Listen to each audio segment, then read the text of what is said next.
paxta ekishda samaradorlik bo'lishi uchun 10 litrdan ziyod ketib qoladi. Hozir xudo xolasa avtopilot bilan ekadigan bo'lsak 5-6 litr bilan deyarli bir baravar rasxod kamayadi. Hozir xudo xolasa endi avtopilotni o'rnatsak, buni masalan transportni yo'lda haydab yurgan traktorchi ham haydab biladi. Assalomu alaykum kanalimiz kuzatuvchilari. Hozir biz Xorazm viloyati Xonqa tumaniga kelganmiz. Azamat akaning traktorlariga avtopilot moslamamizni o'rnatib beryapmiz. Assalomu alaykum. Azamat aka, yaxshimisiz? Tuzimsiz, charchamayapsizmi? Azamat aka, bizda avtopilot endi o'rnatyapsiz. Sizda hozir dehqon xo'jaligingizda necha gektar joy bor? 100 gektar yeringiz bor. 100 gektar joyingiz bor.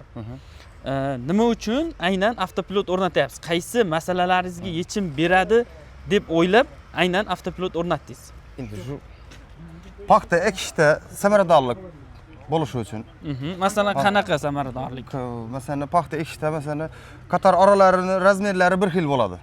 Ham bizga nima to'g'ri nima qilib bo'ladi-da. Tushunarli. Ertaga kultivatsiya qilishimiz ansat bo'ladi.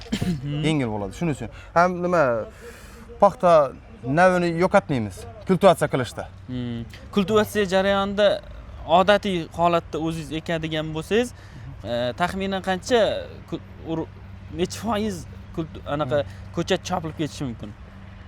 Umumiy maydonni qanchadir foiz bari chopilib ketadi-yu, taxminan.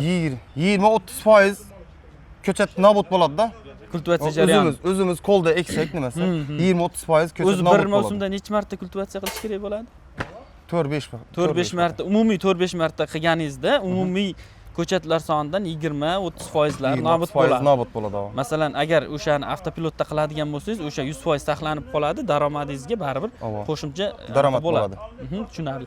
Endi shu paytgacha masalan siz urug' ekish jarayonida qanaqa etaplarni boshdan o'tkazgansiz? Ya'ni uni liniyani tekis olib olish uchun qancha vaqt ketadi, qancha asab ketadi, o'sha hammasi podrobni tushuntirib bering. Masalan, chiziq tortib olish kerak, yana nimadirlar qilish kerak, u liniyani tekis olish uchun qanaqa ishlar qilgansizda?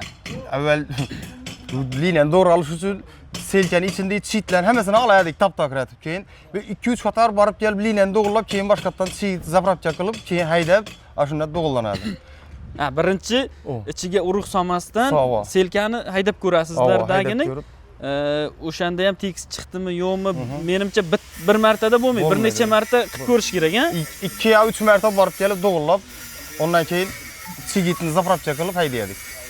Tushunarli. Bar menimcha o'sha jarayonda ancha ko'p asabiylik jarayonlar bo'ladi, to'g'rimi? Bo'ladi. Tekis olib olish uchun juda qiyin bo'lsa kerak. Dalani egri joylari bo'ladi-ku, o'shalarga qiyin bo'ladi-da. U bir xil nima qilib bo'lmaydi. Keyin ertaga kultivatsiyasi ham nobud bo'ladi paxtalar, shuning uchun. To'g'ri. Endi haydab bo'lmaydi-da u egri joylarini. Kultivatsiya jarayonida-chi qanaqa etaplarni boshdan o'tkazgansiz? Qanaqa qiyinchiliklar bo'lgan? Kultivatsiya jarayonida shu aytganimdek, qator oralari masalan 76 ekib turibmiz hozir. 76 emas, 70, 65 bo'lib ketadi. Selkani 76 qo'yasiz. 76 qo'yganingiz bilan nargi joyga o'tayotganingizda u orasini 76 qilib to'g'rilash qiyin bo'ladi, to'g'rimi? O'sha joyda asosan yo'qotishlar bo'ladi. Ko'p yo'qotish bo'ladi. Otizning egri joylarida biz qator arasidan bunga atlab haydash kerak bo'ladi kultivatsiyani. U nima, santimetr bir-birisini to'g'ri kelmagandan keyin u paxta nobud bo'ladi u yerda. Yo tuproq bilan ko'mib ketadi, yo kultivator o'rib ketadi uni. Yo'q bu paxta keyin. Shu joy bekor qolib ketadi keyin. Agar undan tashqari masalan bu joyakdan bu joyak 4 talik selka bo'ladigan bo'lsa, bu joyakdan bu joyakka o'tgandan tashqari o'zini ketish yo'nalishi bor. 4 ta ketganda ham u ham baribir tekis chiqmaganning hisobiga o'sha qiyshiq chiqqan joylarda urug'lari chopib ketadi, ko'chatlar. Chopib ketadi yo ko'mib ketadi. Tuproq bilan. Qisqasi ko'chat nobud bo'ladi. Nobud bo'ladi. Zo'r. Endi siz hali ishlatib ko'rmadingiz.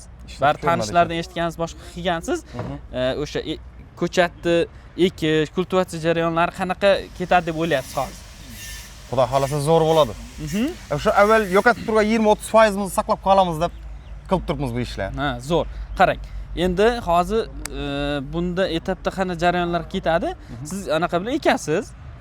Selka anaqa avtopilot bilan ekkaningizda bir tekis chiqadi.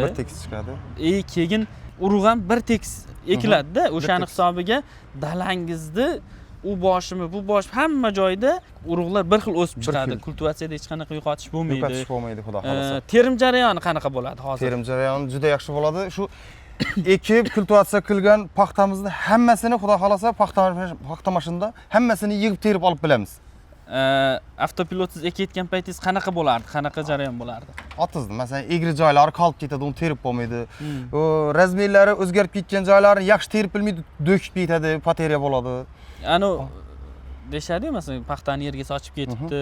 O'sha qish ekilgan yoki bo'lmasa jo'yaklar orasidagi bu selka yo'nalishi bilan nargisini orasidagi bir-biriga to'g'ri tushmagani uchun baribir liniyaga tushmay qoladi, o'shani hisobiga to'kib ketadi, to'g'rimi? To'kib ketadi. Tushunarli. Endi shu paytgacha haydash jarayonida o'sha liniyani tekis olib olish yoki bo'lmasa kultivatsiyada ehtiyotlab urug'ni kesib ketmasin deb haydagan jarayoningiz qanaqa-yu? Hozir endi avtopilotda haydashingizni tasavvur qilib ko'ryapsiz, orasidagi farq. Asabiylik, ketadigan vaqt, charchash, bunda 24 soat ishlay olmaysiz, odam juda charchab ketadi. To'g'ri. Avval qo'lda ekkanimizda masalan 100 metr joyini hisoblasak, 76 sxemada ekkanimizda bunga 130 qator paxta bo'lishi kerak, to'g'rimi? Hozir uni qo'lda ekamiz desak, yo 120 qator bo'lib qoladi. Yoki 140 qator bo'lib ketishi mumkin. Qator oralari santimetrlar bir-biriga to'g'ri. Bu 140 bo'lgani ham bizga nima? Minusda. Bu ertangi kultivatsiyada qator paxtalar nobud bo'ladi. Nimadan tub sonidan biz yutkazamiz. Pateriya juda ham ko'payib ketadi. Ham 120 bo'lib qolsa ham shunday. 120 bo'lib qolsa bu nima? Bizga tub soni o'zi avtomatik kam ekilgan bo'ladi. etak. O etak siz kultivatsiya qilganingizda ham yana organlari to'g'ri kelmaydi, organlarni o'zgartirib yurish kerak. Bu bosh og'rig'i, vaqtdan o'tkazamiz. Yana nima? Paxtaning tub soni yo ko'mib ketadi, yo o'rib ketadi. Ana shunda biz nima qilamiz? Hozir bunda xudo xolasa eksak, shu kakstik bizga 100 metr joyiga 131 qator bo'ladigan bo'lsa, 131 qator bo'ladi. Tub soni me'yorida bo'ladi. Kultivatsiyada ham nima bo'ladi? Hosildorlikda ham yaxshi bo'ladi, o'g'it berganimizda ham yaxshi bo'ladi. Bir xil ishda ham keyin hosilni yig'ib olishda. Hosilni yig'ib olishda ham yaxshi bo'ladi. Ana shuning uchun. Zo'r. Undan tashqari, men bu avtopilotsiz ekkaningizda, boya aytganingizdek 1-2 marta qayta yurib ko'rasiz, boshqa qilasiz. Yerda haydashda ham haydab ustidan yana haydab ketsangiz, yana qayta yonidan haydash kerak bo'ladi. Anaqa olgan joyingizdan yana ustidan yurishingizga to'g'ri kelib qolishi mumkin. Yoqilg'idan ham baribir ko'p rasxod bo'lib ketib qoladi avtopilotga nisbatan. To'g'ri. 10 litrdan ziyod ketib qoladi. Hozir xudo xolasa avtopilot bilan ekadigan bo'lsak, biz 5-6 litr bilan deyarli bir barobar rasxod kamayadi. Keyin haydovchi masalasida aka, masalan siz o'zingiz haydovchi ekansiz, baribir fermerlarni nuqtai nazaridan qarab aytadigan bo'lsak, o'zini shaxsiy masalan haydovchisi bo'lmaydigan bo'lsa, falonchi akani kutish kerak. To'g'ri. U kishi har doim bo'sh bo'lmaydi. Uni ishi ko'p bo'ladi, zakazlari yaxshi tajribali haydovchi bo'ladigan bo'lsa, u kishini qanaqa holatda kelishiga ham bog'liq. O'sha tarafi bor. U tajribali va yaxshi mutaxassis bo'lgandan keyin ikkinchidan arzonga ishlamaydi. O'sha taraflari ham baribir yancha plus bo'ladi. Hozir xudo xolasa endi avtopilotni o'rnatsak, buni masalan transportni yo'lda haydab yurgan traktorchi ham haydab biladi. Qator orasiga jiyanga berib qo'ysangiz ham haydab ketadi. Jiyanga bersak ham haydab kelaveradi.